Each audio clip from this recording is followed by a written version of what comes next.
রাতে মায়ের হাতে রান্না করা খাবার খুব মজা করে খেয়ে রাত 10টা বাজে ঘুমিয়ে পড়লাম।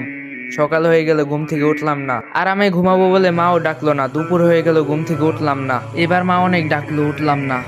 মা চলে গেল, একটু পর আবার আসলো। এবার অনেক ডাকাডাকির পর আমি উঠলাম না। এবার বকাঝকা শুরু করলো, তারপর উঠলাম না। এবার মা একটা থাপ্পড় দিল, তবু উঠলাম না। এবার মা হাত ধরে টান দিল, কিন্তু আমার হাত পুরো শরীর নিয়ে নড়া দিয়ে উঠলো।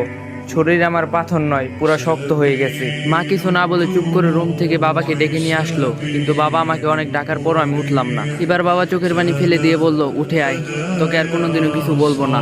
যেভাবে করে থাকতে চাস ওভাবেই থাকিস, তবু উঠে আয়, তোকে আজকে আমি ল্যাপটপ কিনে দেব। আমি অবাক হয়ে দেখছি বাবা এত করুণা করে আমাকে কোনোদিনও বলে নাই, অথচ আজ বলছে। আমি উঠে আসতে চাচ্ছি, কিন্তু পারতাছি না। ওইদিকে বাবা নানান রকম লোক দেখিয়ে বলছে, উঠে আয়। একটু পর আমার বাড়িতে অনেক মানুষ চলে আসলো। ওইদিকে মা অনেক কান্না করতেছে। মাকে কেউ সান্ত্বনা দিচ্ছে, কেউ বাবাকে, কেউ ভাইকে, কেউ বোনকে নানান রকম কথা বলে বোঝাচ্ছে। একটু পর কয়েকজন এসে আমাকে খুব যত্ন করে বিছানা থেকে নামিয়ে লোহার শক্ত খাটিয়ায় শুয়ে দিল। আমি কাঁদতাছি আর বলতাছি, পেটে খুব ব্যথা লাগছে, নামাও এখান থেকে আমাকে। কেউ আমার কথা শুনছে না। একটু পরেই মানুষগুলো গরম পানি নিয়ে এসে আমার শরীরে কিছু পানি ঢেলে দিল। ইস, আমার শরীরটা পুড়ে যাচ্ছে বলে চিৎকার করছি, কেউ আমার কথা শুনছে না। আমাকে পরম যত্ন করে গরম পানি দিয়ে খুব সুন্দর করে ঢেলে ঢেলে ধুয়ে দিচ্ছে। আমি কাঁদতাছি, আমাকে গরম পানি দিও না, আমার শরীর পুড়ে যাচ্ছে। ডলা দিও না, আমার খুব ব্যথা লাগছে। কেউ শুনলো না আমার কথা। অনেক সময় নিয়ে গোসল করে আমার শরীর ভালো করে মুছে নিয়ে আমারে নিয়ে আসলো আমার বাসার জায়গাতে। আমি খুব খুশি হলাম, ভাবলাম আমাকে এখানে বসাবে, কিন্তু ওরা আমাকে না বসিয়ে কাঠের শক্ত খাটিয়ে শুয়ে দিল। একটা চাদরও নিচে দিল না। একটু পর মা, বোন আরো কয়েকজন মিলে একটা সাদা কাফনের কাপড় পরিয়ে দিল। মা অনেক আদর করে আমার মুখে হাত বুলিয়ে দিচ্ছে আর কাঁদতাছে।